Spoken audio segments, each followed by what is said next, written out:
Hello there friends, Newbornkilik here, welcoming you back to another Zelda related video. Today we're going to be going through all of the masks in The Legend of Zelda Majora's Mask and ranking them on usefulness, to how useful they would be to you and to me in our everyday lives, as well as some niche scenarios. Starting off with the F tier, we have the actively harmful tier. These are masks that are in one way or another actively harmful either to the user or to humanity as a whole. No mask will demonstrate that better than the Fierce Deities mask. Now, it really depends on if we go through gameplay or lore implications of this mask. If it's gameplay, it's just a slightly taller dude, that can shoot, magic out of his sword or whatever, and he's got a pretty neat sword. But he gets bullied by town guards still, so whatever. However, if it's lore, this is an entity that was canonically more powerful than Majora's Mask. The thing that's actively threatening to destroy the entire land of Termina by bringing the moon down upon it. And I suppose even gameplay-wise, we can still see that with the Fierce Deities mask, Majora's fight is a complete cakewalk.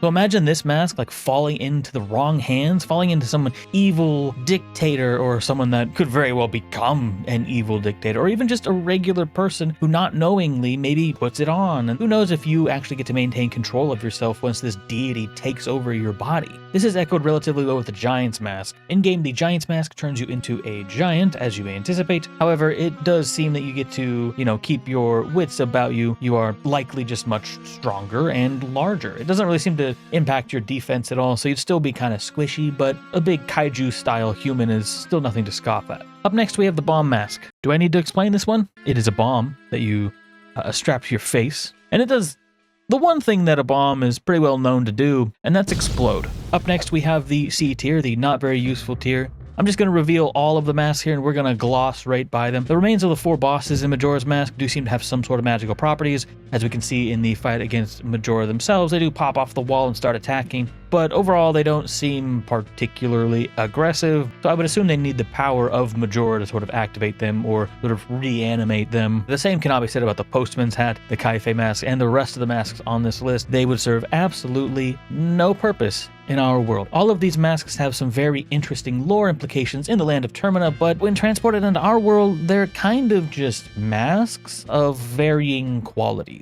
Onto the B tier, the situational / niche / it kind of depends tier. If you're the right kind of person, these masks might be very useful, such as the Zora mask, allowing you to turn into a Zora, fully equipped with underwater combat and defensive capabilities, as well as a very impressive swim speed. If you work on an oil rig or any sort of deep sea diving activities, this is an absolute godsend. The ability to just breathe underwater alone gave the blue tunic such a huge edge over a lot of the other clothing items in the Ocarina of Time tier list, and this would be no different. However, this one also has self-defense sort of wrapped up in it. Maybe you're down at the bottom of the sea and a shark gets a little bit too curious about you, just whip up that electrical shield and zap it right off. This is essentially just the blue tunic, but perfected. The only thing that's really holding it back is the fact that it's not particularly useful outside of those occupations or various aquatic applications. The Deku mask is kind of an unfortunate one because it does allow you certain abilities, but those abilities just aren't all that useful. You could also burrow into the ground, but I'm pretty sure you need specific places to burrow into the ground. I think you could make these launching pads that you have to use to propel yourself into the air and float, but also why? You get the ability to shoot bubbles, kind of nice. I guess the ability to shoot bubbles is not innate to the mask itself. You do need some sort of magical channels opened by the Great Fairy to use the bubble power. So even then, not that useful. Horrific weakness to fire, which there's a lot of fire going on in the world. You step a little bit too close to the oven, you do the noise and respawn back at your doorway, or just die. Probably just die. The all-night mask, allowing you to stay up all night, or rather, forcing you to stay up all night, would most likely be used as a torture device. However, I could see some applications as far as, cramming for finals, cramming your studies in, getting some extra overtime done at work. Come to think of it, this would probably come packaged with every Fortune 5 company deal. Day one, you probably grab one of these and they just say, sleep?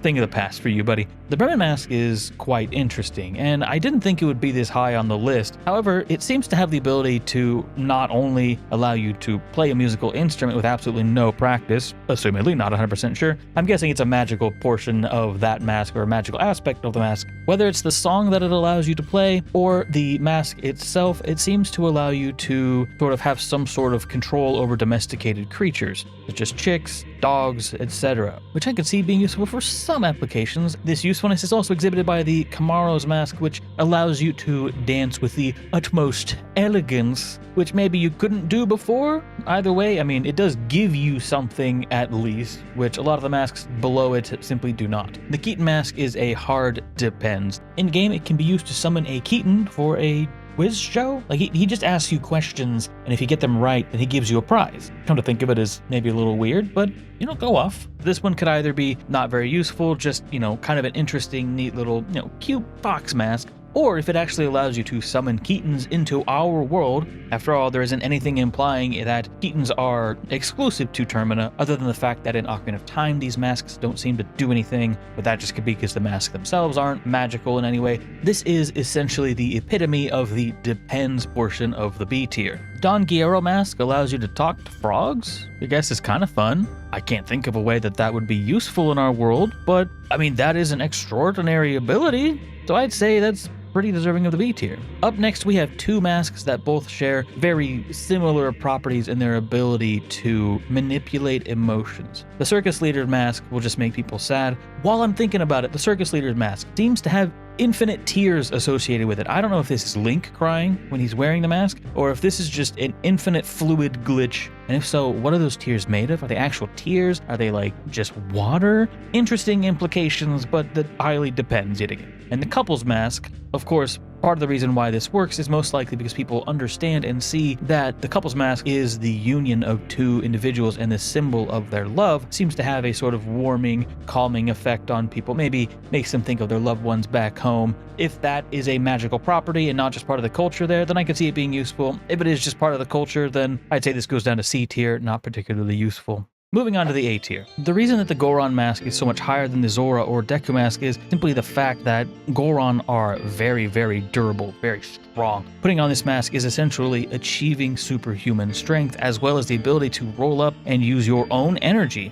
Not fossil fuels, nothing weird or external about it. Even if you don't have the magical ability to roll up and, go spike mode with the Goron, you still are rolling relatively quickly, and you could traverse some pretty intense distances just with a standard rolling of the Goron. Same thing with the bunny hood, it allows you to move faster, and it's relatively low profile. I could see this being the sort of thing that's like on store shelves, whereas maybe the Goron mask is a little more dangerous to allow the public to have, but the bunny hood is probably fine for a handful of people to have. I mean, you'd be doing what you'd be doing every day, you'd just be getting there quicker. The Mask of Truth seems to have the ability to allow you to know what animals are thinking. As we can see at the doggy racetrack, it essentially will allow you to pick the correct winner every single time. Assuming this translates even just to dogs in our world, I would love to know what my boy is thinking. Probably just food. That's probably what he's thinking. Food and treats, and walks. He loves walking. Really just those three things, probably.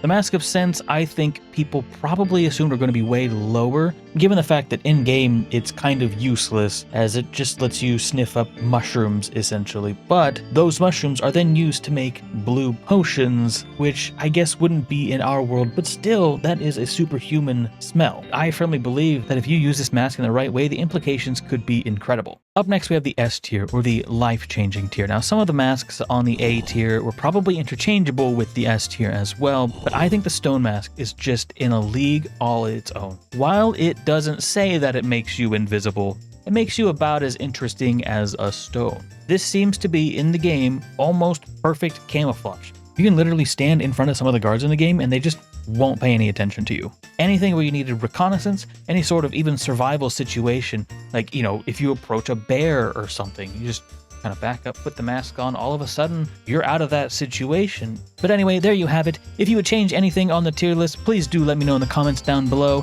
Thank you for watching all the way to the end. It does help me out an awful lot. Thank you so much to all of my supporters on all of the platforms. You're awesome. Anyway, I'm Newbornkilik, and I'll see you in the next one. I'm out.